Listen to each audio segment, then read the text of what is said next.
हिंद किसान भाइयों, मैं सूर्यपाल सिंह स्वागत करता हूं आपका आज के एक और नई वीडियो में। बहुत दिनों बाद हम आज आपको बताने वाले हैं वर्मी कंपोस्टिंग की डिटेल। वर्मी कंपोस्टिंग में सबसे पहली जो प्रक्रिया होती है बेड बनाने की, तो आज हम बेड बनाना कैसे है उसी से शुरू करने वाले हैं। जैसे ही हमारे बेड बने हुए हैं, अभी इसमें घास ढक रखी है, ज़्यादा गर्मी नहीं है तो ठंड है और बहुत ज़्यादा धूप नहीं है तो घास से काम चल जाता है। इसके बारे में डिटेल वीडियो बहुत जल्दी बनाऊंगा।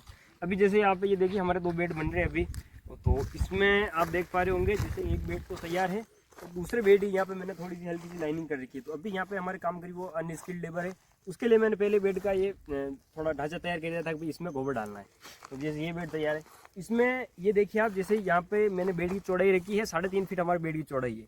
तो चौड़ाई आपको कितनी रखनी है? बेड की 3 फीट से लेकर 4 फीट चौड़ाई रखे। बहुत जनों देखते 5-6 फीट रख देते, तो फिर उसमें फिर आपको जब खादे उतार करते तो उस समय समस्या आती है बहुत ज़्यादा, क्योंकि फिर उसमें अंदर पैर रखना पड़ता है और पैर रखने के बाद खादे उतार करना बहुत भारी चीज़ हो जाती है, बहुत भारी काम, क्योंकि फिर दब जाता है वो, और दबने के बाद पंजा लगाते हैं, कैंचे टूट जाते हैं। उनमें जो सॉफ्ट है वो सॉफ्टनेस बनी रहनी चाहिए। जैसे हमारे बेड है तो इनके ऊपर सिर्फ पानी जाता है और किसी तरह का कोई वजन नहीं जाता है। जैसे अब सबसे पहले मैं आपको बता दूं, जैसे ये हमारे पहले जगह थी, नॉर्मल एक शुरू से शुरू करते हैं, पहले जगह थी तो वहाँ में और यहाँ में हल्का सा ऊपर अंदर थोड़ा खड्डा जैसा था। खड्डे में हमने यहाँ पे देखिए थोड़ा सा हमारा वेस्टेज था उसको भर दिया है। भर देने से क्या हुआ, ये एकदम सीधा हो गया।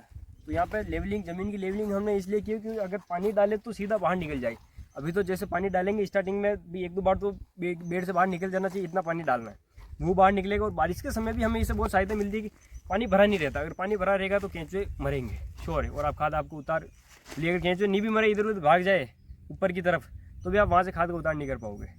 तो सबसे पहली चीज़ ज़मीन का लेवलिंग होना बहुत ज़रूरी है। दूसरी चीज़ पन्नी, ये हमारी सतह विधि है, तो इस सतह विधि में हमें पन्नी अच्छी क्वालिटी की यूज़ करनी है। ये देखिए हमारे जो लगी हुई है ये पोली हाउस की पन्नी है, पोली हाउस से जस्ट उतरी हुई पन्नी है, तो अच्छी चलेगी। जैसे अगर ये अंदर की तरफ है, बाहर भी ये आराम से 3 से 4 साल 5 साल इसको धूप में भी कुछ नहीं बिगड़ता, लेकिन ये तो अभी अंदर की तरफ है तो इसके 10 साल की गारंटी है, कहीं नहीं जाएगी, लिखी लुकाई।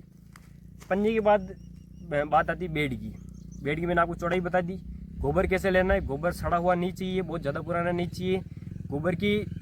गोबर में जो ग्रीननेस होती है, नेचुरल जो गीलेपन होता है, नेचुरल गीलापन, वो गीलापन रहना चाहिए गोबर में। इस बात का प्रयास रखें। जैसे अभी हमारी गौशाला का गोबर आ रहा है, गोबर में बिल्कुल कचरा नहीं है, बिल्कुल मिट्टी कंकड़ कुछ भी नहीं है, एकदम फ्रेश प्योर गोबर है। तो ये गोबर डाल लिया। जैसे ये बेड तैयार होने के बाद, जैसे अभी ये बेड पूरा तैयार, जैसे बेड तैयार हुआ है, अभी इसमें हम पानी डालेंगे कम से कम 2 दिन तक कंटिन्यूसली, इतना बाहर निकल जाए। बाहर निकलने का पूरा सिस्टम है। वो जो हम पक्के या एसडीपी बेड हो उनमें तो वो जो नेट से या फिर उनमें 6 से बाहर निकलता है पानी, लेकिन इसमें चारों तरफ से जितना पानी जरूरत होगा गोबर होल्ड कर लेगा, जो नहीं चाहिए वो वापस बाहर निकल जाएगा, और बाहर निकलेगा उसके साथ गर्म गैस और जो उसकी गर्मी है वो बाहर निकल जाएगी। ये सबसे बड़ा फायदा है सतह विधि का। बेड हो गया। अब इस पर बारी आती है केंचुए छोड़ने की। केंचुए कितने छोड़ने हैं? सबसे बड़ा प्रश्न रहता है कि कोई तो 10 फीट के बेड में 1 किलो केंचुए छोड़ रहा है, कोई 10 फीट के बेड में 50 किलो केंचुए छोड़ रहा है, पता भी नहीं रहता है भी कितने छोड़े। तो जैसे मैं अपने बताऊँ, मेरा ये 5 फीट का बेड है, इसमें मैं 12 से 15 किलो केंचुए छोड़ूंगा अच्छे सही समय पर तैयार करने के लिए। वैसे 22 फीट में 11 किलो 10 किलो केंचुए भी खूब है जो मेरी यूनिट की केंचुए, क्योंकि केंचुओं को मैं इतनी जो अगर 1 किलो में केंचुए मेरे 3000 के आसपास आते हैं, ज़्यादा ही आते हैं पर कम नहीं आते। और केंचुओं को अलग कैसे करना है, कैसी क्वालिटी रहती है, इसके मैंने वीडियोस डाल रखे अलग अलग, और अब धीरे धीरे शूट कर रहा हूँ तो और जल्दी अपलोड कर दूँगा। तो ये जैसे एक आपको ऊपरी भाषा में बताऊँ, 20 फीट के बेड में 20 किलो केंचुए लगते हैं, लेकिन जैसे मेरी यूनिट की केंचुए 10 किलो ही लगते हैं, क्योंकि मैं केंचुए बहुत ज़्यादा मात्रा में देता हूँ, उसमें केंचुए की संख्या बहुत ज़्यादा मात्रा में आती है।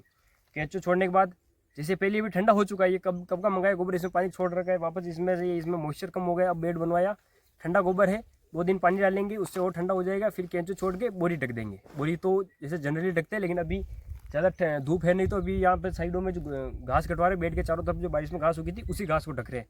जैसे थोड़ी गर्मी फरवरी एंडिंग में, मार्च स्टार्टिंग में गर्मी पड़ने लगेगी, हम बोरियों से ढक देंगे। तो ये थी वर्मी बेड कैसे बनाना है, इसके बारे में ये अंत तक की जानकारी, शुरू से लेकर अंत तक की। अभी इसमें खाद उतार कैसे करना है, केंचुओं को अलग कैसे करना है, वो सब अलग वीडियो में आएंगे। लेकिन इसमें रिलेटेड अगर आपको और कुछ भी समझ में नहीं आया हो, कुछ भी, तो आप कमेंट कीजिए। सूर्यपाल ऑर्गेनिक्स वाला जो हमारी फैमिली है, यूट्यूब, इंस्टा, फेसबुक, आप जहाँ भी देख रहे हो सब्सक्राइब कीजिए, फॉलो कीजिए और ज़्यादा से ज़्यादा शेयर कीजिए। धन्यवाद।